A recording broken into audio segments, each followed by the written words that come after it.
Bonsoir Dominique de Villepin. Bonsoir. Merci beaucoup d'être là. Nous vous recevons pour votre livre Le pouvoir de dire non chez Flammarion. Vous donnez l'impression depuis quelques jours, quelques semaines de mener un assaut sabre au clair. Alors il y a ce livre, il y a votre parti, on va en parler. On va parler de tout, c'est-à-dire politique étrangère beaucoup, politique intérieure beaucoup.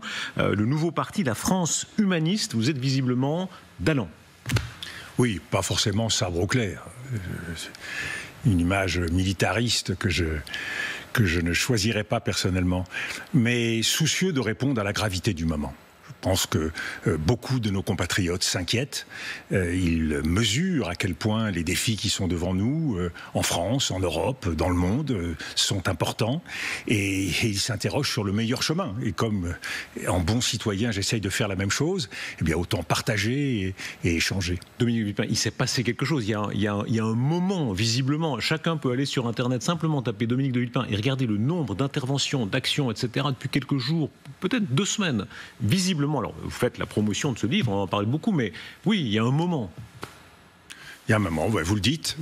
Je crois surtout qu'il y a un moment d'inquiétude et un moment de gravité. Et les choix qui sont devant nous, malheureusement, sont trop différés. Et c'est ce que l'on voit au gouvernement, à l'Assemblée nationale, à l'Élysée. On a le sentiment d'un gouvernement, d'un président qui sont en quelque sorte en vacances. Et pourtant, la pression monte. On le voit en matière écologique, la sécheresse, une France qui brûle et qui craque. Tout ceci n'est pas fait pour nous rassurer. Si on fait le compte des années, vous étiez Premier ministre il y a 18 ans. Il y a 22 ans, c'était le fameux discours historique, où vous êtes opposé aux États-Unis qui se préparaient à envahir l'Irak sur la base d'un mensonge. Il y a des correspondances. 2003 face à George Bush, 2025 face à Donald Trump. Quel lien vous faites de l'un à l'autre ? Il y a dans les deux cas une Amérique qui n'est pas dans la place qui devrait être la sienne. Source de solutions, source de paix, source d'équilibre. On a une Amérique qui veut régler des comptes. C'était le cas du néoconservatisme qui était construit qui construisait une doctrine d'intervention militaire et qui pensait que par les armes on pouvait tout régler, on pouvait réenchanter en particulier le Moyen-Orient, d'où l'intervention en Irak. Et Donald Trump, lui, il part avec 3 instruments. Le premier, c'est une sorte d'illimitisme. Tout est prédation pour Donald Trump. Il faut saisir toutes les ressources de la planète puisque le constat de la rareté est désormais fait. Il y a de moins en moins de ressources et l'Amérique veut se saisir des ressources qui restent. Deuxièmement, il y a chez Donald Trump une sorte d'opportunisme permanent. Saisir la bonne affaire, la bonne occasion. Quand Benjamin Netanyahou lui passe le ballon dans l'affaire iranienne, lui qui avait dit qu'il ne renoncerait aux interventions militaires, eh bien, il ne peut pas résister et il intervient. Et puis il y a une 3e caractéristique du trumpisme, c'est le brutalisme. C'est cette capacité à entrer en force et à peser de toute sa puissance. C'est une doctrine de puissance et pourtant, qui n'accepte pas de contradictions, n'accepte pas de limites. Et on le voit en matière de droits de douane, vous venez de l'évoquer, c'est aujourd'hui une nation qui ne peut pas penser avec mesure. Et pourtant, est-ce que vous lui accordez en tout cas des habiletés ? Regardez, il a lui-même, alors c'est le style Trump, c'est évidemment un peu autosatisfait, il a fait une sorte de facture comme ça, plutôt en version, regardez tout ce que j'ai fait, vous vous rappelez les actes du Divin Auguste, c'est un peu en version un peu plus triviale, disons, et c'est la liste de tout ce qu'il a réalisé en quelques mois, depuis janvier. On faisait le compte tout à l'heure d'ailleurs avec Thierry Breton, la bourse qui se porte bien, l'opération iranienne où il a su dissimuler, assez habilement, avant d'agir. Il a su aussi, de son point de vue, s'arrêter. La Cour suprême qui lui est très soumise, la majorité au Congrès, etc., etc. Est-ce qu'il réussit ? C'est une série de victoires qu'il peut mettre à son actif, mais qui sont, à mon sens, très largement en trompe-l'œil. Si l'Amérique peut espérer tirer quelques profits dans la situation immédiate, dans le long terme, on voit bien qu'il y aura une facture colossale. La hausse des taux d'intérêt, l'endettement des États-Unis, l'exploitation ravageuse des différentes sources d'énergie. Il y a là, une fois de plus, un illimitisme qui a un coût. Et puis, pour la planète, la capacité de Donald Trump à déstabiliser le monde, à brouiller les lignes, l'alliance, entre guillemets, qui est nouée avec Vladimir Poutine place l'Ukraine et les Européens dans des difficultés insurmontables. Est-ce que vous comprenez que ce que vous appelez illimitisme est au contraire ce qui peut séduire chez les partisans de Trump, c'est-à-dire cette idée qu'il y a un progrès. Beaucoup de gens disent, de droite ou de gauche d'ailleurs, hein, le drame de l'Europe, c'est qu'elle ne croit plus au progrès. L'impression qu'il faut toujours se limiter. Les États-Unis, eux, croient qu'ils ont devant eux un progrès illimité. Mais je ne doute pas que pour beaucoup d'Américains, cela puisse apparaître comme une solution. Néanmoins, il faut bien regarder les choses en face. Cet illimitisme, il ne se fait pas pour le bien-être du monde. Il se fait pour la grandeur de la planète MAGA, pour la grandeur de l'Amérique seule. Et encore, à mon sens, à courte vue. Et donc, nous devons, nous, constater tout ce que nous perdons dans la situation actuelle. L'Amérique ne se bat pas au Proche-Orient, ni même en Ukraine, pour la démocratie. Tout cela est remisé. Les valeurs que nous partagions paraissent aujourd'hui bien lointaines. Donc il y a la volonté de Donald Trump de jouer la partie, mais de façon très égoïste et très court-termiste. Votre regard plus précisément sur ce qui s'est passé en Iran. On l'a rappelé, vous avez joué là un rôle historique quand vous êtes opposé à ce que Bush a fait. George Bush, c'est son petit anniversaire d'ailleurs. Si vous voulez lui écrire, je ne sais pas si vous avez gardé des liens avec George Bush, il doit évidemment avoir une opinion plutôt mauvaise de vous. Vous avez joué un rôle important. Oui, c'est même pas sûr, parce que vous savez, le recul historique fait qu'aujourd'hui aux États-Unis, on mesure, Joe Biden l'avait signifié d'ailleurs à Benjamin Netanyahou, l'erreur qui a été commise par les Américains, ils en sont conscients aujourd'hui, l'esprit de revanche ne mène nulle part. Je ne sais pas si vous avez vu le lapsus extraordinaire qu'il a fait quand il a dit, il a condamné l'invasion de l'Irak, pardon, je veux dire de l'Ukraine, et il dit, je vieillis, je confonds un peu les années. Aujourd'hui donc, cette opération Trump qui, elle, a su s'arrêter, est-ce que vous lui donnez ce crédit-là? C'est-à-dire, les États-Unis avaient envahi l'Irak, aventure folle et extrêmement dangereuse. Là, il a bombardé pendant quelques jours, un jour en fait, 20 minutes, et il a dit « j'arrête ». Oui, la philosophie est fondée sur l'expérience. Donald Trump a tiré les leçons de l'expérience américaine en Afghanistan, en Irak, en Libye et ailleurs. Habile. Alors, habile, oui, mais le corollaire de cela, c'est qu'il faut, pour Donald Trump, que cette intervention ait été un succès. Et aujourd'hui, nous sommes dans l'inconnu. Les résultats réels sont très mystérieux. Personne ne sait jusqu'où et à quel point le programme nucléaire iranien a été endommagé. On aurait pu faire autrement, on aurait pu continuer à négocier. La voie diplomatique était ouverte. Le 6e round entre les Américains et les Iraniens allait s'ouvrir le lendemain de l'intervention. Donc on aurait pu faire autrement. Et aujourd'hui, quelle autre solution que de reprendre la négociation diplomatique pour s'assurer que l'Iran n'ira pas plus avant dans son programme nucléaire?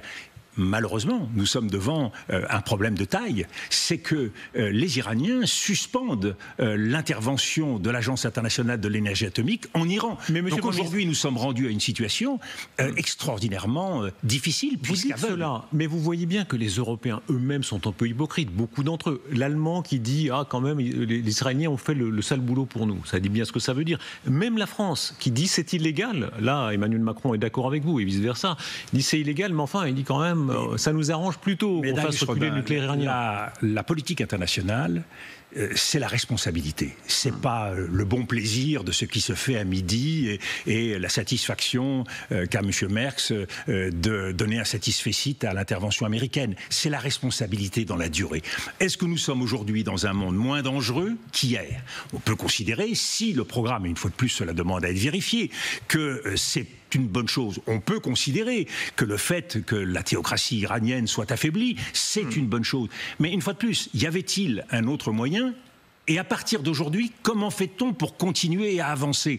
Est-ce que l'étape suivante ne va pas maintenant s'imposer avec la nécessité de troupes au sol qui iront vérifier à fort d'eau dans les différentes installations nucléaires que tout cela a bien été définitivement éradiqué? Donc vous voyez bien qu'il faut de la continuité en matière internationale, il faut de la responsabilité et surtout, M. Rochemin, il faut des principes. Ce que nous avons perdu dans ces interventions successives, c'est la force du droit international. C'est la légitimité que nous avions, nous, Européens et les États-Unis, d'agir pour autre chose que nos intérêts propres.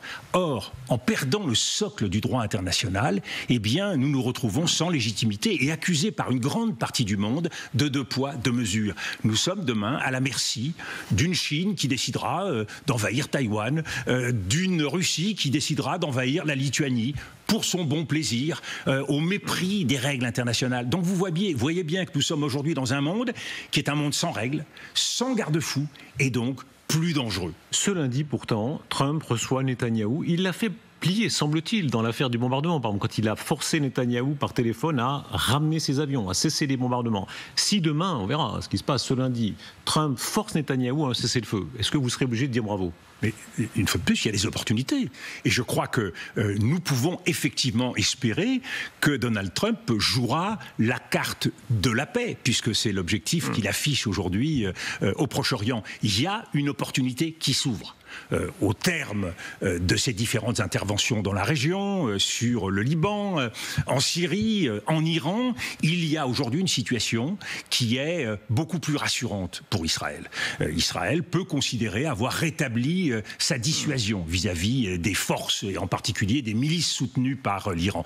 Dans ce contexte, il y a un enjeu majeur pour toute la région, qui est la transformation de la situation militaire en opportunité politique. Nous savons que si il n'y a pas de transformation en opportunité politique, la région continuera à vivre dans l'insécurité au jour le jour, au gré des frappes des uns ou des autres. Donc aujourd'hui, c'est le grand défi. Et ce que je veux croire, c'est qu'effectivement, Donald Trump réussira à convaincre Benjamin Netanyahou, même si ce n'est pas son intérêt politique, compte tenu de la fragilité de sa coalition gouvernementale, qu'il y a une nécessité d'aller de l'avant.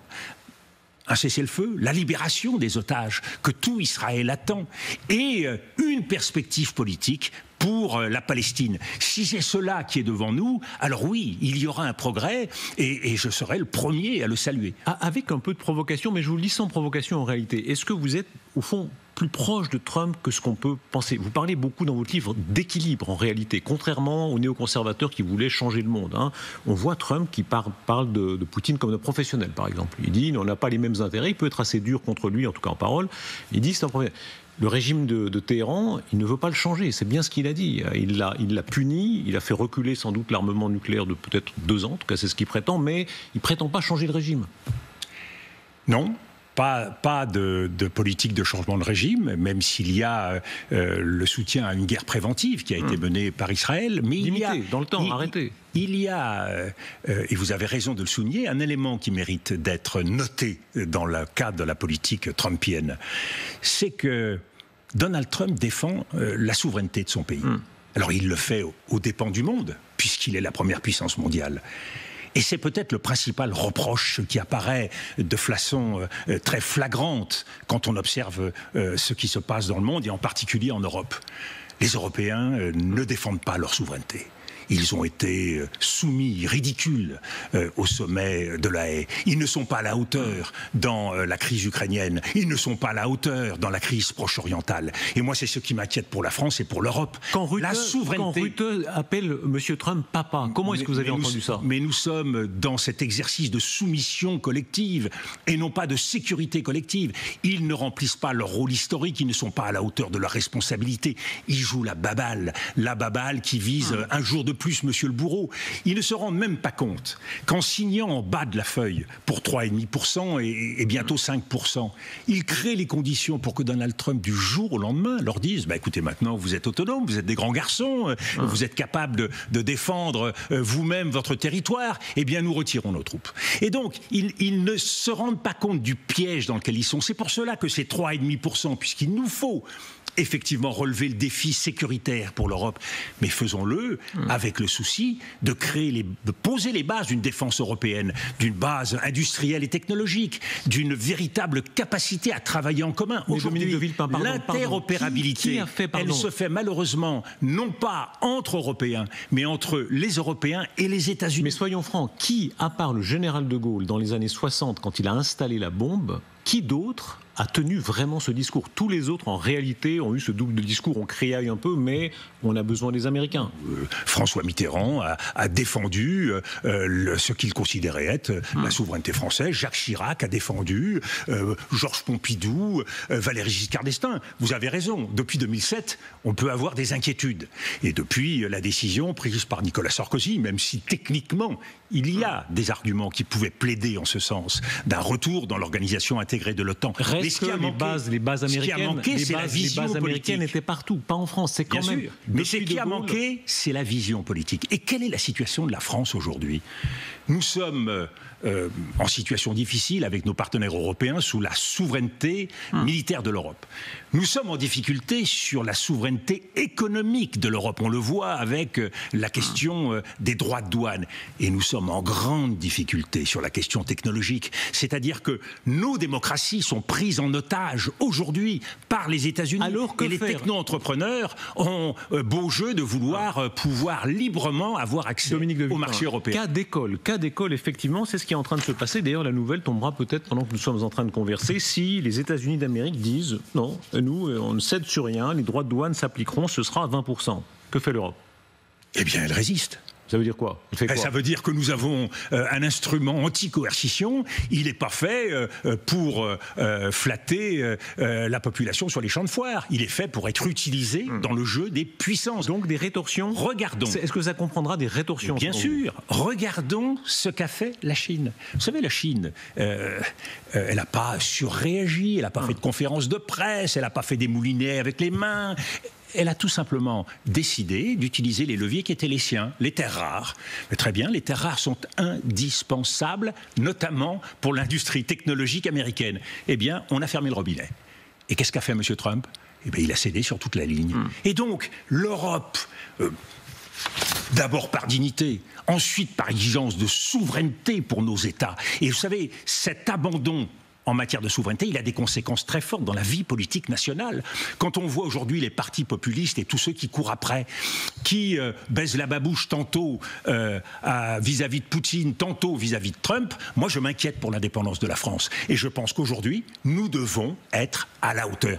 Créer les conditions d'une véritable souveraineté et indépendance. Mais quel est le drame derrière cela ? Quel est l'impensé de la politique européenne ? C'est que nous sommes complètement divisés. La vérité, c'est qu'entre la France et l'Allemagne, nous ne voyons pas le monde de la même façon. L'Allemagne est prête à céder demain, vis-à-vis des États-Unis pour sauver son industrie automobile ou sa machine-outil, alors que nous sommes beaucoup plus prompts à vouloir résister. C'est dans cela qu'il faut poser les bases d'une avant-garde européenne, puisqu'à 27, nous ne pouvons pas y arriver. Créons les conditions d'un socle, d'un petit groupe de pays qui sera prêt. Et c'est mal parti. Vous le dites vous-même, déjà entre les Français et les Allemands, ils sont divisés. Donc le petit groupe, c'est quoi ? C'est mal avec parti. Le Luxembourg, vous allez faire une union ? Monsieur Rothman, c'est mal parti, c'est l'évidence. C'est mal parti. Ah, mais ça, c'est l'évidence, on peut le constater depuis plusieurs années. Ouais. Mais ce n'est pas pour autant qu'il ne faut pas se battre. Et la politique, c'est ça. C'est relever des défis qui paraissent aujourd'hui impossibles, mais qui demain donneront des fruits. Mais aujourd'hui, Monsieur le Premier ministre, la réalité du rapport de force, c'est ça. Vous avez vu de quelle façon Mme von der Leyen a dû quémander quelques secondes avec Trump lors des funérailles du pape, et puis ensuite elle a eu avec Vance quelques instants. En réalité, presque rien. C'est-à-dire que la différence de puissance est telle, entre 27 très divisés et la puissance américaine, qu'on en est là. Mais Ursula von der Leyen est le très bon exemple de ce prisme pro-américain ancestral qui, dans le fond, mène à se taire dès que la puissance américaine donne un peu de la voix. Ce n'est pas la tradition française, ce n'est pas le chemin qui a été celui des dirigeants français, et ce n'est pas l'intérêt de l'Europe. Je suis pour que l'on parte de ce qu'est l'intérêt général des Européens, et qu'à partir de cet intérêt général, nous voyons ce qu'il faut faire. Aujourd'hui, nous sommes pris en étau entre d'un côté la Chine, et de l'autre côté, les États-Unis. Et nous sommes nargués au quotidien par Vladimir Poutine, et totalement inconsistants sur les grands théâtres de crise comme le Proche-Orient. Une fois de plus, de la dignité, de l'humanité et de la souveraineté. C'est cela, il faut réagir. Est-ce qu'il y a une logique historique pour les États-Unis à vassaliser la France ? Oui, parce que nous sommes dans un monde de la rareté. Dans un monde de la rareté, tout devient plus dur et plus difficile. Et donc, il faut mettre au pas tous ceux qui sont susceptibles d'être dans un cercle d'influence. Nous sommes la zone d'influence en voie de vassalisation pour les États-Unis. Nous sommes des pays qui sont considérés comme acquis. Pourquoi est-ce que les États-Unis traitent plus mal les alliés européens que les autres États du monde ? Pourquoi est-ce qu'il a plus d'intérêt et de fascination à déjeuner ou dîner avec Vladimir Poutine ou le président Xi Jinping qu'avec les responsables européens ? Il leur accorde à peine une journée, il ne veut même pas dîner avec eux. Pourquoi ? Parce qu'il ne représente pour lui rien, aucune force d'opposition, aucune force de proposition. Ils ne sont pas aujourd'hui capables d'incarner une force politique sur la scène internationale. Alors, la conclusion de ça, n'est-ce pas qu'on a besoin d'être un empire? Une grande partie de votre livre est pour critiquer les empires. Et c'est vrai que les empires sont immoraux, sont brutaux. Mais est-ce que ce sont les empires qui font l'histoire? C'est-à-dire aujourd'hui, effectivement, les États-Unis d'Amérique, la Chine et l'Europe, qui n'est pas assez un empire. Mais c'est le raisonnement que nous avions fait pour créer la communauté européenne, puis l'Union européenne. C'est créer une institution... Limitée, un empire sans armée, déjà, ça ne veut rien dire. Oui, mais qui avait en commun la volonté de mettre ensemble un certain nombre de richesses, fondées sur des valeurs communes et fondées sur une certaine idée du droit. On voit bien qu'aujourd'hui, cela ne suffit pas et qu'il faut donc de nouveaux piliers de puissance. L'Union européenne des capitaux, une union qui soit capable d'exister sur le plan bancaire, sur le plan technologique. Donc oui, il faut la compléter, cette Europe. Mais encore faut-il qu'il y ait la volonté. Combien de rapports qui sont aujourd'hui dans les tiroirs, le rapport Letta, le rapport Draghi, et qui restent totalement inappliqués. Mais une fois de plus, constatons, nous ne sommes pas d'accord aujourd'hui entre Français et Allemands et avec d'autres États de l'Union européenne. C'est cette vision qu'il faut défendre. Sur l'importance des empires, vous êtes un connaisseur de Napoléon extrême. Moi, je me rappelle vous avoir testé il y a des années. On peut vous appeler à n'importe quelle heure. Parce qu'on a un doute sur une biographie de Napoléon. Vous connaissez jusqu'au chapitre. Il y a quelque chose de presque... voilà, empire napoléonien. Les grands empires comme la France et le Royaume-Uni, qui ont été des empires coloniaux d'ailleurs, tout en étant de grandes démocraties. Fonctionnement très démocratique. Est-ce que ce sont les empires qui font l'histoire? L'appel du 18 juin, moi je l'ai relu par curiosité, on ne cite jamais la mention d'empire français. Bien sûr. La France était forte, ce qu'il en restait, grâce à l'empire. Et il dit on va faire bloc avec l'empire anglais. Oui, parce que les empires savent pourquoi ils se battent. Ils sont conscients de ce qui peut constituer leur force, de ce qui les conduit à se tourner vers le monde. Je pense que nous avons connu tout ça et que nous sommes aujourd'hui dans un autre âge. C'est fini? C'est fini. Il faut incarner une autre forme de puissance, fondée une fois de plus sur le droit, sur un certain ordre international. Nous incarnons un monde post-moderne. Mais encore faut-il, pour cela, être prêt à se battre pour défendre ce que nous croyons. Ce qui nous manque, une fois de plus, c'est la souveraineté. Est-ce que ça n'est pas une illusion? Vous voyez bien, regardez ce qui se passe au Proche-Orient. En réalité, au Proche-Orient, on voit bien, moi j'ai des expériences et avec les Palestiniens et avec les Israéliens, où ils sont bien conscients que la puissance américaine, à la fin, est déterminante. Personne d'autre. Que la puissance américaine soit déterminante, nous sommes d'accord là-dessus. Mais qu'est-ce qui nous empêche, nous, d'avoir une vision? Qu'est-ce qui nous empêche, nous, de dire, quand nos amis israéliens ou nos amis américains font des erreurs, de le leur dire et de le dire publiquement. Mais dire, ça ne mène pas à grand-chose, dire. C'est là où vous trompez. Oui. C'est là où vous trompez, M. Rochebin. Le monde avance en l'absence d'alternative. Si vous avez une puissance comme la puissance européenne qui est capable de montrer un chemin, de le crédibiliser, regardez. Il y a des milliers de communiqués pour dire on est inquiet, on le condamne, on est... En 2003, puisqu'on parle de l'Iran, en 2003, j'ai été le premier à prendre mon bâton de pèlerin avec le ministre des Affaires étrangères allemand et le ministre des Affaires étrangères britannique. Et j'ai pris un avion pour Téhéran. Personne n'avait eu cette idée. Sur la base d'un rapport de 2002 qui était très inquiétant sur la montée en gamme du programme nucléaire iranien.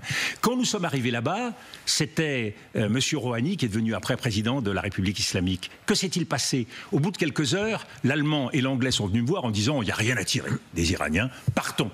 J'ai été voir M. Rouhani et je lui dis « voilà, vous avez une responsabilité à prendre. Il y a la possibilité d'avoir un accord sur des bases très précises. » L'affaire s'est dénouée dans la soirée et nous avons pu avancer et engager la signature d'un premier accord. Il faut se battre sur la scène internationale. Rien n'est facile. Et la vocation de l'Europe, c'est d'être capable de déterminer justement ses opportunités, ses chemins. Regardez sur l'Ukraine. Nous n'avons ni la détermination de nous mettre en ordre de marche pour définir les grands équipements qui sont nécessaires aujourd'hui à l'Ukraine. Nous n'avons pas la capacité aujourd'hui de déterminer une feuille de route avec les Ukrainiens qui pourrait constituer la base d'un plan de paix qui existe sur la table internationale. Nous avançons au coup par coup, au jour le jour. Nous avons une incapacité à penser l'avenir, le jour d'après, et c'est pourtant ce qu'il faut faire. Est-ce qu'il y a un affolement de sécurité? On en parlait avec Thierry Breton et plusieurs fois à l'antenne de LCI ces derniers jours, c'est ces déclarations assez sidérantes du chef de la CDU allemande, pilier de la majorité, qui dit « Nous voulons une bombe sous leadership allemand en 2025, 80 ans après 1945 ». C'est une déclaration qui donne le vertige. Qu'ils le disent au lendemain des frappes sur l'Iran est significatif.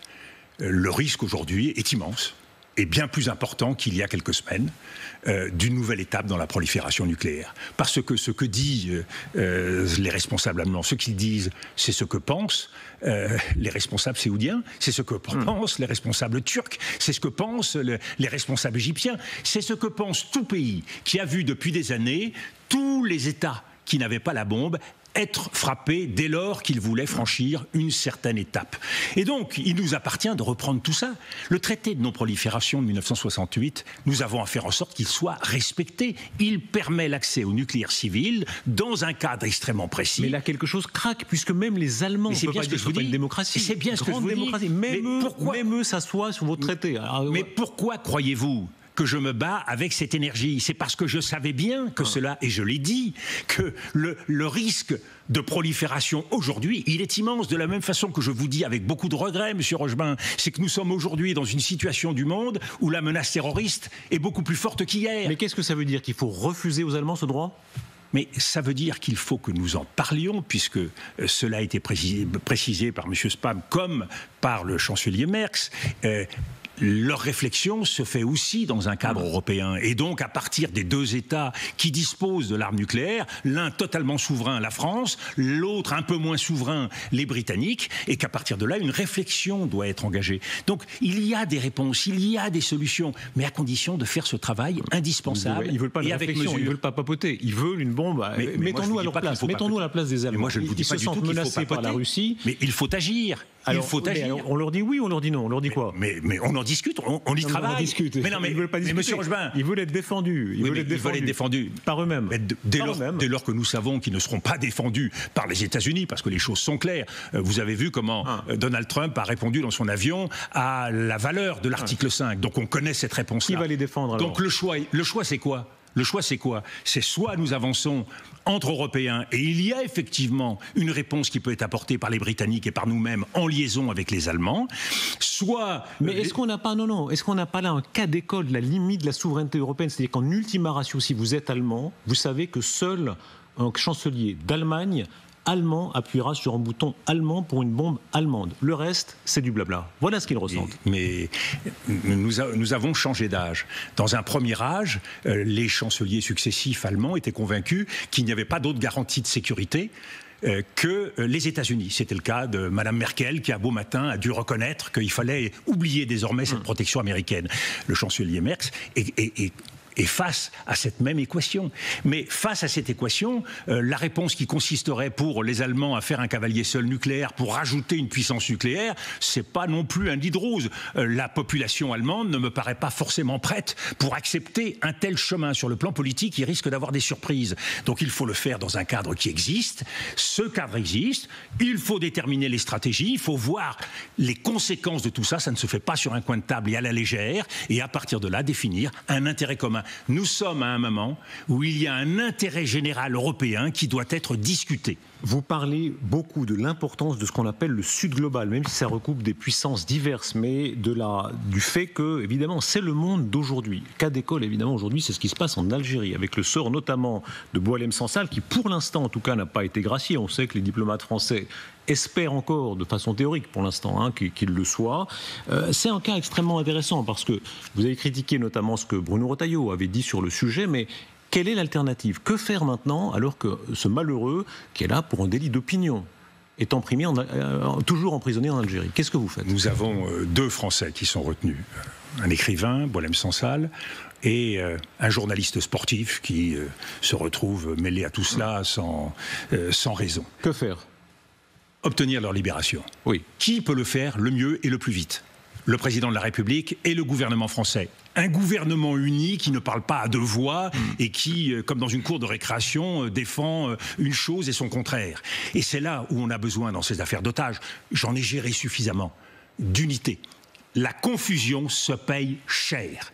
Donc, laissons au président de la République, c'est lui qui a un contact avec le président Tebboune pour voir quel est le moment qui permettra à nos deux pays de réenclencher une mécanique de coopération.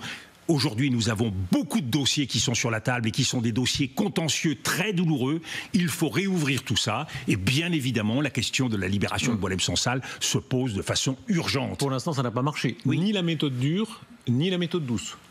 Mais la méthode dure, nous savons une chose, c'est que la méthode dure ne marchera pas. Ça, je vous l'affirme aujourd'hui. Il n'y a pas de méthode dure qui puisse marcher dans une relation comme celle qui existe entre la France et l'Algérie, compte tenu de notre histoire, compte tenu des blessures qui ont marqué de part et d'autre l'histoire. Est-ce que ça passera Donc, c'est au président de la République à faire le travail indispensable et à déterminer les conditions qui peuvent permettre rapidement cette libération. Ça veut dire quoi? De votre point de vue, M. Retailleau a compliqué les choses? Écoutez, je ne vais pas aller rajouter de l'huile sur le feu. Moi, je ne suis pas là pour, une fois de plus, donner des bons points et des mauvais points. Ce que je vous dis, c'est que la ligne qui consiste à imaginer qu'on peut, en déclarant la guerre à l'Algérie, précipiter le retour de Boualem Sansal, alors là, c'est mal connaître son histoire, en particulier dans les relations entre deux pays comme la France et l'Algérie. C'est exactement l'effet inverse que cela produit. Beaucoup vous diront, dans cette logique-là, on se couche, sans fin. Et il ne s'agit pas de se coucher. Il s'agit de... Chaque fois qu'un État dictatorial prend en otage des gens, on dit voilà, il faut surtout pas, il faut arrondir les angles pour essayer d'attendre. Il faut parfois, malheureusement, de longs mois, parfois des années pour obtenir. Il est octogénaire, il a un cancer, des années. Et c'est pour cela que cela doit faire partie des priorités du président de la République et du gouvernement. Nous connaissons le chemin. Nous savons qu'il y a aujourd'hui un certain nombre de gestes qu'il faut faire pour obtenir de renouer avec l'Algérie. Il y a urgence. Ça veut dire quoi? Quel geste concrètement? Mais je ne vais pas vous les citer ici. Il y a un certain nombre de gestes qui sont susceptibles d'apaiser et d'ouvrir un chemin. J'ai confiance dans le fait que cela sera possible dans les prochains jours ou dans les prochaines semaines. Sinon, eh bien, il sera temps de déterminer d'autres types d'actions. Et est-ce que ça passera par une vérité historique plus affrontée avec l'Algérie? Il y avait hier encore l'anniversaire des massacres commis par des Algériens sur des Français, mais il y a aussi eu des crimes de guerre français contre les Algériens. Il y a un déni de part et d'autre. Alors, de tout côté, il y a une dictature à l'Algérie et d'autres, il y a une démocratie, il y a des dénis historiques.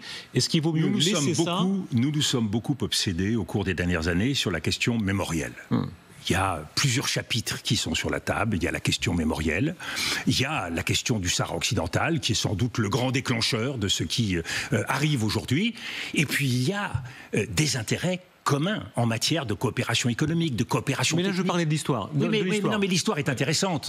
Mais l'histoire d'aujourd'hui, elle est peut-être aujourd'hui ce qui motive. Quand je vois les acteurs algériens, permettez-moi de terminer, quand je vois les acteurs algériens, quand je vois aujourd'hui l'évolution de l'Algérie, il y a d'immenses possibilités dans la coopération économique et technique entre nos deux pays, qui peut être au service des deux États. Je crois que c'est en avançant que l'on pourra peu à peu laisser de côté toute une série de querelles mémorielles notamment, même si je crois que... Elles sont importantes. Mais essentielles. Elles sont très importantes. Mais elles sont essentielles. Il y a eu quand même beaucoup de crimes de guerre commis par le FLN. Il y a des gestes. Il y a eu aussi, prenez l'exemple de la torture française en Algérie. Est-ce qu'il y a eu beaucoup de condamnés français pour la torture? Mais il y a eu des gestes. Est-ce qu'il y a eu des condamnés? Il y a eu des gestes. Il y a eu des gestes qui ont été faits. Ce qui nous manque aujourd'hui, c'est d'être capable d'avoir un discours de reconnaissance et de respect vis-à-vis de l'Algérie.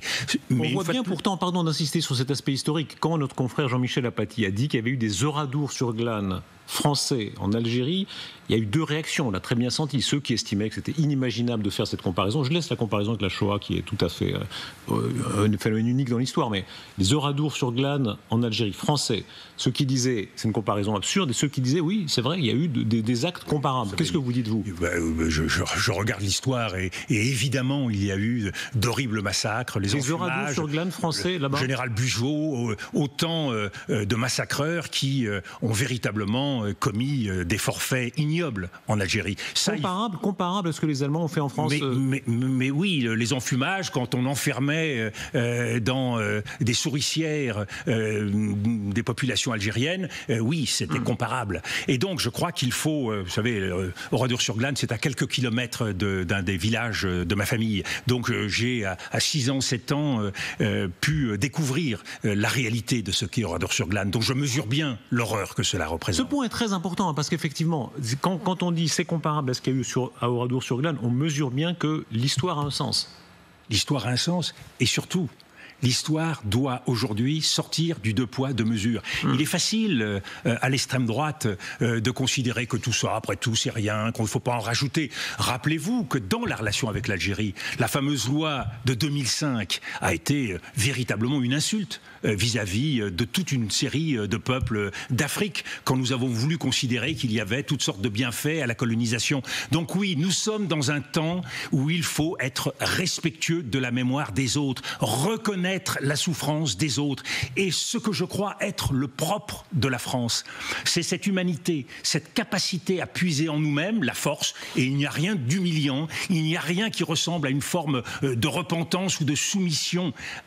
Au contraire, c'est trouver en soi la force. Quand Jacques Chirac, à peine arrivé à l'Élysée, en juillet 1995, fait le discours du Veldiv, en dénonçant un crime d'État, la responsabilité de l'État français.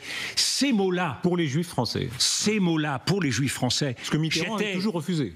Mais j'étais à ses côtés. Et je sais à quel point ces mots-là ont une vertu de soin, ont une vertu de respect, de reconnaissance. Est-ce qu'une pareille parole doit avoir lieu pour ce qui s'est passé dans les colonies en Algérie ? À l'évidence, tout le travail qui est fait entre les historiens doit conduire à un moment donné à ce que de part et d'autre nous soyons capables de prendre notre responsabilité pour écrire une page nouvelle.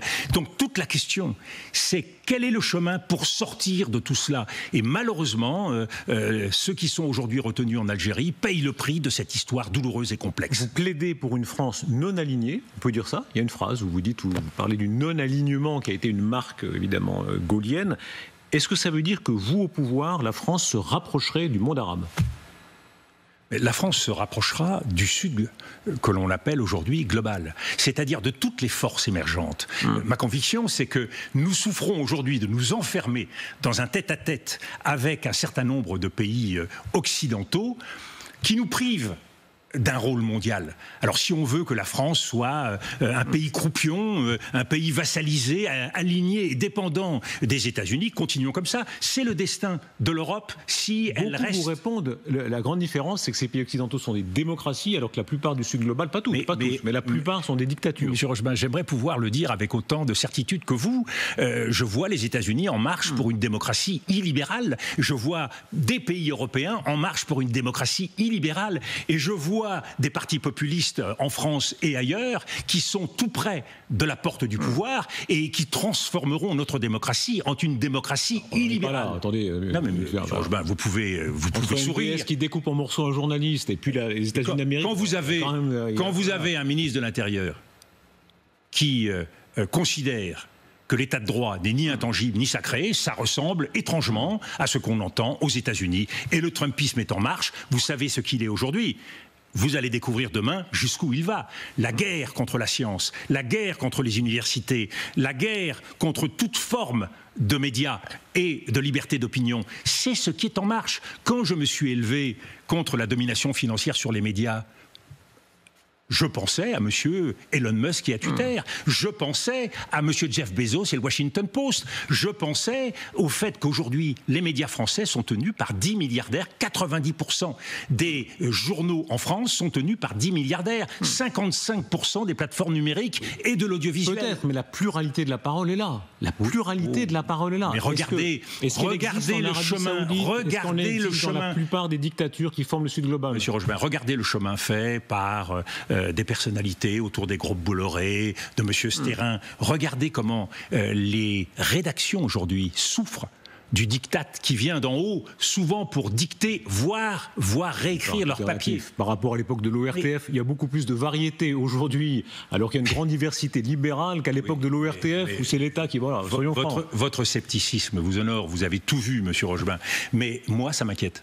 Moi, ça m'inquiète. Le fait que la démocratie française soit en train d'être sous pression d'un certain nombre de groupes d'opinion ou de pensée, ça m'inquiète. Je pense que la liberté, c'est quelque chose que nous avons très chèrement gagné et que nous avons le droit aujourd'hui au pluralisme, que nous avons le droit de ne pas rentrer dans des combats identitaires et communautaires, que nous avons le droit de ne pas rentrer dans des surenchères sécuritaires qui ne nous apportent pas de solution. Regardez la situation de l'insécurité en France, toujours plus de violence, c'est pas un pays qui aujourd'hui est en train de trouver des réponses. Tout ce que vous dites est en lien avec la puissance. Pour être puissant, encore faut-il être puissant économiquement. J'aimerais vous entendre, et beaucoup seront curieux de vous entendre aussi sur les sujets intérieurs, et en particulier sur les sujets d'économie intérieure. Après la mise en garde de la Cour des comptes en début de semaine, quand on voit par exemple, évidemment, le déficit, quand on voit les dépenses de l'État, il y avait une promesse d'économiser, au contraire, l'État dépense encore plus, ça paraît martien. Regardez ce qu'il en est de la part de la dépense publique, où il y a ce record français de 56% maintenant en point de PIB. Comment sortir de ça? D'abord, est-ce que vous voulez sortir de ça? Est-ce que vous voulez désétatiser l'économie? Ou est-ce que vous dites, un peu tradition gaulienne, au fond, l'État c'est bien? Mais, monsieur Rochebin, là-dessus, j'ai donné des preuves. Entre 2005 et 2007, j'ai réduit le déficit de la France plus qu'aucun autre gouvernement et j'ai réduit la dette de la France. Thierry Breton vous l'a rappelé tout à l'heure, je l'ai réduit avec lui et avec Jean-François Copé. Comment? Avec un objectif, qui est celui d'une exigence de méthode, de sérieux. Mission par mission, nous avons analysé la dépense publique et considéré qu'un certain nombre de dépenses n'étaient pas justifiées. Mais là, le malade est dans un autre état. Là, alors aujourd'hui, vous avez raison. Et plus... pourquoi il est dans un autre état? D'abord parce qu'il y a eu une irresponsabilité des gouvernements successifs. Le quoi qu'il en coûte a été un aveuglement de la puissance publique considérable. Deuxièmement, nous n'avons pas abordé les choses du bon côté. Nous n'avons pas choisi d'aborder la réforme à travers l'exigence de justice sociale. Je le redis souvent, le premier geste du gouvernement d'Emmanuel Macron a été de baisser les aides publiques au logement et de supprimer l'impôt sur la fortune. Les Français attendent toujours que ruissellent les promesses qui leur avaient été faites. Mais surtout, en matière de justice sociale, la réforme des retraites de 2023 a constitué une étape considérable. La réforme s'est faite contre le peuple, contre les travailleurs. Et le prix à payer, c'est quoi? C'est que le pays est bloqué. Il ne faut pas croire que c'est uniquement parce qu'il y a un gouvernement minoritaire. Vous êtes pour la retraite à points, vous l'avez dit. Je suis pour la retraite à points. Je suis surtout pour une exigence de justice. Ce que la retraite à points apporte par rapport au système actuel, c'est davantage de justice quand on compare ce qu'un CAP tourneur ou un cadre. Eh bien, il y en a un qui doit travailler 1 an de plus. Donc je suis pour une transparence, pour une lisibilité et pour une justice. Mais je crois qu'on ne peut pas agir sans justice. À l'arrivée, est-ce que les heures travaillées en France doivent augmenter, oui ou non? Régulièrement sur ce plateau, François Langlais rappelle ce graphique montrant que c'est la France où les heures travaillées sont le plus faibles. François Langlais est un homme très avisé, un très bon économiste. Et il sait que notre principal problème à nous Français, c'est que le taux d'activité est très inférieur à celui de l'Allemagne et à d'autres Européens. Pourquoi ? Parce que nous ne créons pas les conditions pour que reste suffisamment longtemps dans l'emploi. À quoi ça sert de dire on veut mettre la retraite à 67 ans si à 59 ans les seniors sont dégagés des entreprises? Donc il faut créer les conditions pour que tous ceux qui souhaitent travailler puissent rester dans l'emploi. Et ça suppose quoi? Ça suppose de grandes politiques de maintien dans l'emploi. Pour les jeunes, je prends l'apprentissage. Emmanuel Macron a une très bonne intuition, qui est de développer l'apprentissage. Mais il l'a développé pour les élèves des grandes écoles. On a créé comme ça plusieurs centaines de milliers d'emplois. Il faut aussi le créer pour ceux qui sont dans les formations professionnelles. Mais à l'arrivée, je répète. Mais à l'arrivée, il y a la pénibilité, il y a tous les détails que vous donnez qui sont très importants. Mais à l'arrivée, ce qu'il faudra travailler plus, au total. Nous verrons quel est le résultat d'une politique active visant à inciter à l'emploi. À l'arrivée, comme vous le dites, il y a une évolution démographique qui fait que il y a aujourd'hui une nécessité à prévoir un allongement de la durée du travail. Ça se voit partout autour de nous. C'est ce qui se voit partout autour de nous. Donc il faudra le faire ici aussi. Mais Mais quoi? Deux préalables. D'abord, poser la question du travail en France. Pourquoi les Français veulent-ils partir le plus tôt possible à la retraite? C'est que le travail est devenu quelque chose de difficile pour beaucoup de Français. Les conditions de travail, la façon dont ils sont traités. Donc c'est une question qu'il faut poser et qui ne se pose peut-être pas de la même façon dans d'autres pays européens. Les Italiens, les Allemands, c'est le bonheur au travail. On a l'impression que vous voulez mettre de la ouate autour du fait qu'il faudra travailler plus. Je m'interroge sur un phénomène qui est typiquement français. La question de la durée du travail ne se pose pas de la même façon en Allemagne, aux Pays-Bas, en Angleterre ou en Italie. Donc il y a un problème spécifiquement français qui mérite d'être posé sur la table. Ça veut dire quoi quand on dit prolongé? C'est quoi? 67 ans? Certains disent même 70 ans. Mais une fois de plus, on peut avoir comme ça des débats théoriques et nous souffrons. Nous souffrons d'agiter. C'est un des grands débats de notre génération. Nous souffrons d'agiter des chiffons rouges, alors même que nous ne faisons pas le b.a.-ba, qui est d'avoir, par exemple, en matière budgétaire, une loi pluriannuelle. On cherche 40 milliards. On ne sait même pas si c'est d'économie ou en augmentant les impôts. Et on le fait pour cette année, on ne sait pas ce qu'on fera l'année prochaine. Ayons un plan pluriannuel de réduction de la dépense publique sur les 4-5 années jusqu'en 2029. Et à partir de là, nous aurons progressé. Est-ce que ça voudra dire moins de fonctionnaires? J'ai vraiment rien contre les fonctionnaires. J'estime beaucoup les fonctionnaires, mais je suis frappé de voir à quel point les hommes et femmes politiques se tortillent sur le sujet. Alors il y a toutes les versions. Madame Le Pen disait c'est un truc de droite. D'autres qui disent il ne faut pas moins d'État, mais il faut mieux d'État, blablabla, le millefeuille administratif. Mais oui ou non, à l'arrivée encore une fois, est-ce qu'il faudra moins de fonctionnaires en France? La politique, c'est pas oui ou non. Je suis désolé. Non. Quand il faut économiser, oui. Non, la politique. Écoutez, quand vous avez vécu comme moi, vous avez vécu comme moi cette campagne ridicule des Républicains il y a quelques années. Et c'était qui afficherait le plus grand taux de départ dans la fonction publique. Vous avez vu ce qu'il en a été à l'arrivée. Les promesses dans ce domaine, en général, conduisent à des comportements. C'est pas parce que les autres ne tiennent pas leurs promesses qu'on n'a pas le droit d'en faire. Mais une fois de plus, quand vous voulez prendre des mesures, il faut le soutien des Français. Et donc il faut que la démarche soit légitime, juste, et qu'elle soit partagée avec les Français. Donc vouloir leur asséner des potions amères, vous êtes là à vouloir servir toutes sortes de tisanes imbuvables, et vous voudriez que les Français vous fassent risette. Non, les Français, les Français accepteront de faire ce qui est nécessaire le jour où ils ont le sentiment qu'on ne se foutra pas d'eux, ce qui est exactement ce qui se passe aujourd'hui. Monsieur le Premier ministre, en Allemagne, Gerhard Schröder, un social-démocrate, a pris ce genre de décision une fois. Ça a été une potion amère, comme vous dites, une tisane amère, c'était pas bon. Ils l'ont fait, les Allemands l'ont fait, une fois. Mais la France ne l'a toujours pas fait. Les Français ne sont pas moins capables que les Allemands de faire ce qu'il convient de faire, une fois de plus, quand on remettra de l'ordre dans nos institutions, dans nos politiques, et qu'on remettra la justice sociale au cœur de tout cela, nous pourrons alors poser les questions qu'un certain nombre de nos compatriotes aient envie de travailler plus longtemps. Vous voyez, moi j'ai 71 ans, je suis toujours à la tête de mes activités. Ça ne me pose aucun problème. Si mais quelle est la différence? Président de la République dans 2 ans, permettez-moi de terminer. Quelle est la différence entre ma situation et celle de beaucoup de Français?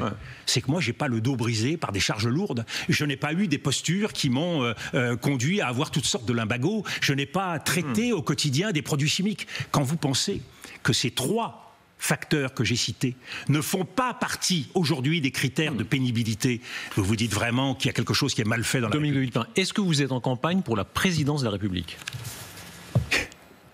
Vous pensez que je vais vous donner la réponse aujourd'hui? C'est pas la question que se posent les Français. Moi, je réponds pas à M. Rochebin. Pourquoi pas? Mais parce qu'ils ne sont pas là-dedans. Aujourd'hui, la politique, c'est un bouillon de culture. Qu'est-ce que vous voulez que j'ajoute ma petite personne dans ce bouillon d'aspic? Tout ceci n'a aucun intérêt. Jacques Chirac a été en campagne ouvertement, de longue date. Nicolas Sarkozy l'a été. À droite, vous avez des exemples de gauche. Personne n'ignorait Jacques Chirac que François Mitterrand était candidat. Je suis bien placé, puisque j'étais avec lui. Jacques Chirac a déclaré sa candidature en 1995, au mois de septembre, au retour d'un voyage au Japon. Mais il était candidat permanent pendant 40 ans. C'est encore autre chose. Écoutez, considérez que je suis un candidat permanent, Monsieur Rochebin, si ça peut vous faire plaisir. Je suis effectivement sur le terrain presque tous les jours. J'étais à Châteaudun, j'étais dans le Vexin français, j'étais à Mulhouse, j'étais à Marseille, j'étais à Toulouse. Oui, je veux entendre de la bouche des Français leurs préoccupations. Ce que je peux vous dire, parce que c'est intéressant pour vous, les Français ne me parlent pas de la plupart des sujets dont on parle sur vos plateaux. Ne me parlent pas de cela.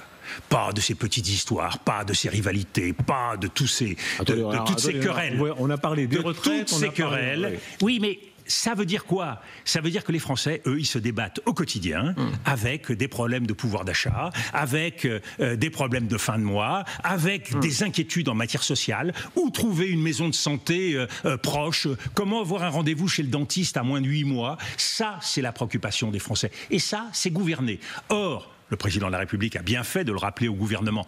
Gouverner, c'est répondre aux Français. Et moi, je me permettrais de dire au président, présider davantage, et nous serons tous beaucoup plus heureux. Vous avez créé un parti humaniste. Comment est-ce que vous avez choisi le nom? Non, la France humaniste. Oui, la France humaniste, pardon. Mais parce que ça m'est apparu comme une évidence. Il y a aujourd'hui en France un problème d'humanité, donc d'humanisme, de valeurs qui doivent nous rassembler plutôt qu'en permanence de nous quereller. Et il y a un problème de souveraineté. Si vous prenez en compte ces deux exigences, eh bien c'est en étant fidèles à ce que nous sommes que nous resterons dans l'histoire, que nous resterons en capacité de défendre nos compatriotes. Et au contraire, si nous nous renions, ce qui est la tentation de beaucoup de partis politiques aujourd'hui, eh bien nous serons amenés à être effacés. Est-ce que je peux vous taquiner, Dominique Bien Desilets? sûr. Alors, parfois vous êtes grave, éloquent, etc. Parfois vous pouvez être mutin quand même. Un signe que vous êtes vraiment en campagne, vous faites du en même temps, comme Emmanuel Macron en 2017. Alors il y a plusieurs moments où vous êtes à la fois social et libéral, etc., quelques classiques. Même en culture, vous faites l'éloge d'Annie Ernaux, idole très à gauche, et de Michel Houellebecq, idole très à droite. Alors quand on en est là, attendez, quand Annie Ernaux, je crois que vous m'avez mal lu. Non, je les cite comme étant. Non, vous avez mal lu. Si vous citez la phrase, vous verrez que vous m'avez mal lu. Ce que je dis, c'est qu'ils sont représentatifs aujourd'hui d'une certaine France et de certaines préoccupations françaises. C'est d'ailleurs intéressant qu'il y ait aujourd'hui des romanciers qui puissent refléter les inquiétudes dans notre pays. La question était sérieuse en fait. Tous les pas dans sa formulation. Elle était peut-être sérieuse dans votre tête. Elle était mais elle n'est pas arrivée jusque. Tous les présidents gagnants ont eu ce coup de génie de faire des synthèses. Emmanuel Macron, évidemment. Mitterrand, qui a réussi à convaincre une partie de la bourgeoisie. Chirac, avec le génie de 95, avec la France fracturée, etc. Quelle est la synthèse aujourd'hui qui doit réunir les Français?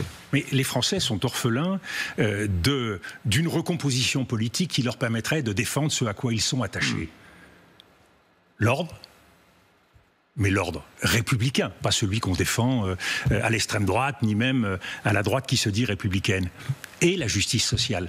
Ça, c'est pas faire du en même temps que de dire je veux défendre l'ordre républicain et je veux défendre la justice sociale. C'est tout simplement réconcilier ce qui constitue le cœur et l'identité politique de notre pays. Quel espace? L'espace est pris, pardon. Le RN est là, bien là, d'ailleurs vous en parlez dans votre livre.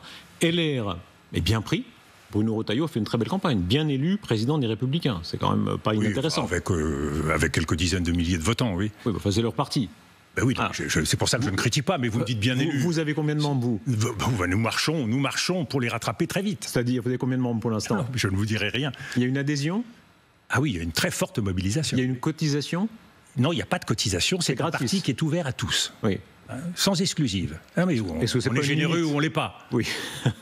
Attendez, ça fait un peu association de boulistes, là, franchement. Qu'est-ce que vous avez contre les boulistes? J'aime beaucoup les boulistes, je les respecte beaucoup. Vous êtes loin du terrain, il faut que vous fassiez un travail de proximité, profitez de votre été pour aller à la rencontre des Français. Sérieusement, est-ce que ce sera un parti qui a vocation, comme En Marche avait réussi, le président de la République avait réussi à partir de pas grand-chose, est-ce que vous avez la même ambition? J'ai l'ambition qui est la mienne et je ne cherche à copier personne. D'autant plus que je mesure quelque chose que Emmanuel Macron n'avait peut-être pas mesuré, que M. Retailleau ne mesure sans doute pas non plus, c'est que la conquête du pouvoir n'est pas l'exercice du pouvoir. Moi, ce qui m'intéresse aujourd'hui, c'est de restaurer la fonction présidentielle. Or, la fonction présidentielle, c'est pas un super Premier ministre, c'est pas un super ministre du budget. On se trompe de fonction. La France, si elle veut vivre, elle doit vivre dans sa plénitude, redonner une place de la France à la France dans le monde, retrouver les grands équilibres qui ont fait la marque de notre pays. Vous semblez nostalgique de l'année Chirac, c'est-à-dire on a l'impression, je suis nostalgique de tous ceux qui ont fait la France, si on veut, encore une fois, sous la Ve République. On a l'impression que pour vous le monde s'arrête un peu sous Jacques Chirac, c'est-à-dire vous trouvez du bon et du mauvais sous tous les présidents, et puis après Chirac, c'est le néant. Après Chirac, il y a un changement de nature dans la fonction politique et dans la fonction présidentielle. Oui, on descend de plusieurs crans. Et il y avait... Attendez, ça veut dire quoi? Nicolas Sarkozy, François Hollande, Emmanuel Macron sont très en dessous? Il y avait... On mesure bien. Faites l'énumération depuis le général de Gaulle. Vous voyez bien qu'il y a un hiatus, il y a une rupture. Et le peuple français n'a pas jugé comme vous. Emmanuel Macron a été réélu. Oui. Ben oui. et beaucoup par défaut. Réélu, ça s'appelle la démocratie. Oui, c'est la démocratie, mais c'est la démocratie auquel il faut être attentif. C'est la démocratie 50 plus une voix. Et ça ne donne pas le droit de martyriser les minorités. Ça oblige au contraire à écouter davantage. Et donc, je reviens sur ce que vous disiez. Je crois qu'il y a quelque chose dans l'alchimie sacrée de la fonction présidentielle, du lien entre le président de la République et les Françaises et les Français, qui s'est perdu depuis 2007. Alors vous me direz, c'est peut-être aussi le quinquennat, c'est peut-être aussi l'accélération du monde. Il y a beaucoup de facteurs. Je crois néanmoins que nous avons besoin plus que jamais d'un président arbitre au-dessus des partis, pas d'un président partisan. Vous vous rappelez que quand Nicolas Sarkozy a été nommé président de la République, il a fait en sorte de ne pas remplacer le président de l'UMP. Il est en quelque sorte resté président de son parti. On voit bien aujourd'hui avec M. Retailleau à quel point cela fait des dégâts, cette confusion des genres entre le gouvernement, la fonction présidentielle et la fonction Je parlais des places occupées, effectivement. Occupé RN, occupé LR, le centre occupé. Gabriel Attal qui se lance, il dit va trouver un chemin. Oui, vous pouvez en énumérer 36 comme ça. Il n'y a pas 36, il y en a quelques-uns, mais ils occupent bien les places. Et Jean-Luc Mélenchon. Alors Jean-Luc Mélenchon, parlons-en, puisque le patron du CRIF, vous avez la comparaison. Un mot sur l'échiquier politique.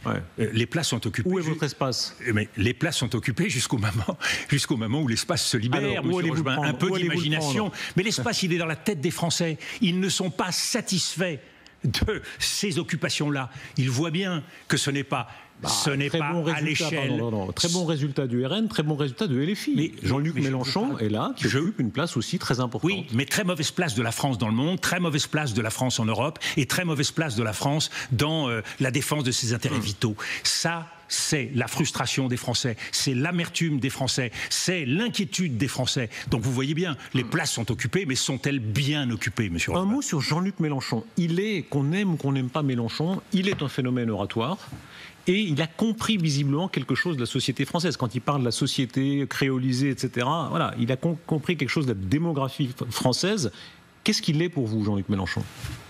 Il représente une dynamique politique qui consiste à préconiser la rupture par rapport au système qui existe aujourd'hui, le système institutionnel, le système économique, le système social, pour recomposer une toute autre République, une toute autre France. Est-ce que vous lui donnez raison ? Sur quoi lui donnez-vous raison ? Mais il y a un point commun que j'ai avec Jean-Luc Mélenchon, nous sommes tous les deux nés au Maroc. Un point commun. Et le reste ?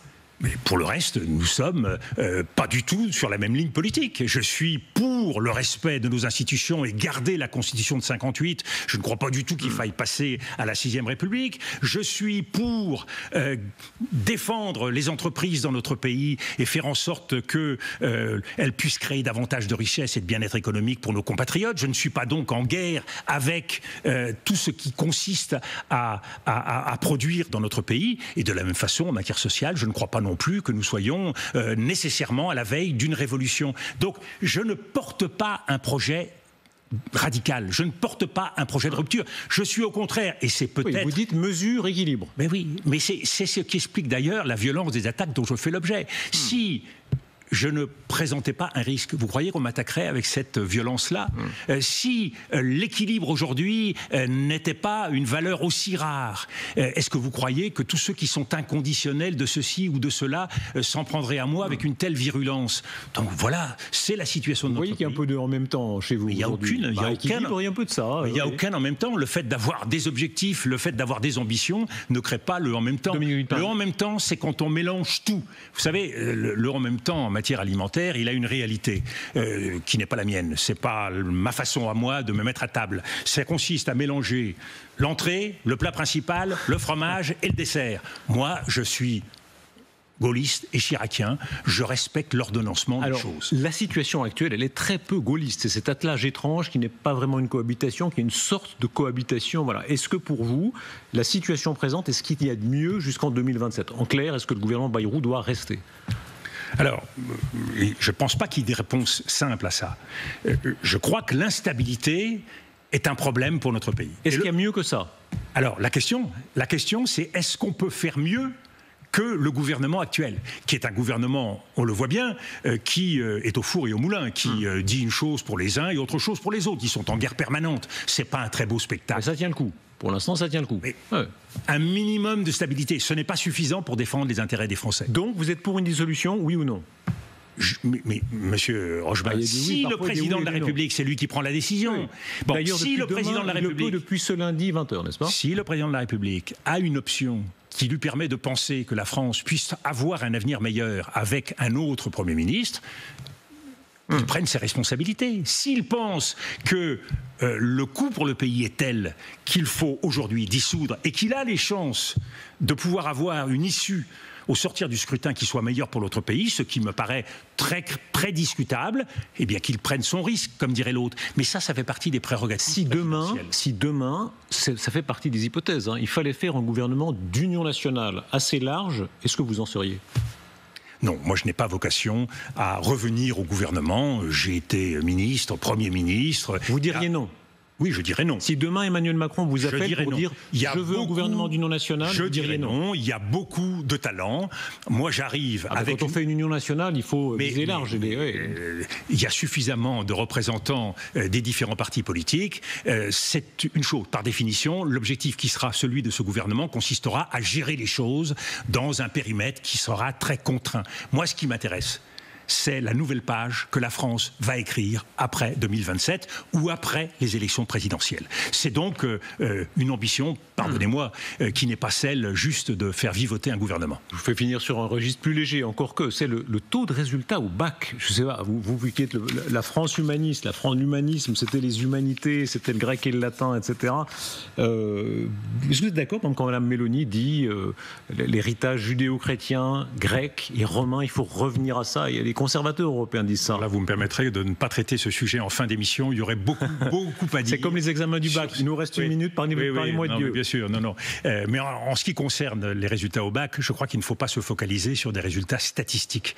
Je crois qu'on peut être inquiet sur la perte des connaissances générales dans notre pays, qu'il s'agisse des savoirs fondamentaux, qu'il s'agisse du français, qu'il s'agisse des mathématiques. Nous continuons de régresser dans les l'orthographe, ça se voit. C'est pas un fantasme réactionnaire. C'est une réalité. Je fais des fautes d'orthographe, cela m'arrive, donc je ne donnerai de leçons à personne. Mais j'essaye de m'améliorer, comme dirait l'autre. À 71 ans, j'ai peut-être encore quelques marges de progrès. Mais ce qui est important, c'est que on se redonne les moyens de pouvoir mieux traiter ces matières et de ne pas avoir des élèves qui passent de classe en classe, qui passent le brevet, qui passent le bac et qui poursuivent leurs études supérieures avec des handicaps qui sont terribles. Le problème du colonialisme culturel, je ne sais pas si vous vous rappelez cette page magnifique de Montesquieu où il dit le génie colonial des Romains, ça n'a pas été de déplacer simplement une population de manière primitive, non, c'est petit à petit l'influence par la langue, par la culture, ce que font les Américains avec nous. Par la technologie. Par la technologie. Nous sommes en train de devenir une colonie numérique des États-Unis. Et culturelle. Et culturelle à bien des égards, même si la force et le rayonnement de la culture américaine a beaucoup régressé. D'abord parce que la compétition est grande, et nous voyons qu'il y a des pays qui arrivent à rayonner dans le monde à partir de situations économiques beaucoup plus petites que celles des États-Unis. Regardez la Corée du Sud. La Corée du Sud est arrivée à développer un modèle d'industrie culturelle tout à fait considérable. Nous avons nous-mêmes une capacité de rayonnement dans le domaine du roman, dans le domaine du cinéma, dans le domaine de la musique. Et donc, nous n'avons pas de complexe à avoir. Par contre, nous devons véritablement regarder vers le monde avec beaucoup plus d'appétit que nous le faisons. Merci beaucoup Dominique de Villepin. Je recommande votre livre Le pouvoir de dire non chez Flammarion. Quelle mention vous aviez eu au bac ? Quelle mention ? J'ai passé 2 bacs, donc oui. C'est-à-dire, alors il y a quoi comme mention ? Oui, Ah bon, on se rappelle les mentions au bac, attendez. Non, je n'attache aucune importance au diplôme et je ne me détermine pas par rapport au diplôme. Vous ne rappelez pas vos mentions au bac ? Non ? Vraiment ? Non. Vous avez fait passer un bon bac ou un mauvais bac ? Non, j'ai passé mon bac quand j'étais en première, donc voilà. Merci Dominique de Villepin. Et je retiens votre formule. Voyez, ne jugez pas à partir des diplômes. Tout ça ne compte pas. Ce qui compte, vous voyez, j'aimerais terminer là-dessus sur la culture générale.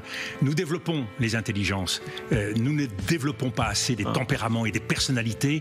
C'est très important dans le monde qui vient. Votre ami de Gaulle, la culture générale, la meilleure école du commandement. Voilà. Absolument. Je retiens ce que vous avez dit. Et donc les mentions, on s'en fout. Considérez-moi comme candidat permanent. Exactement. Voilà. Eh bien, monsieur le candidat permanent, merci beaucoup.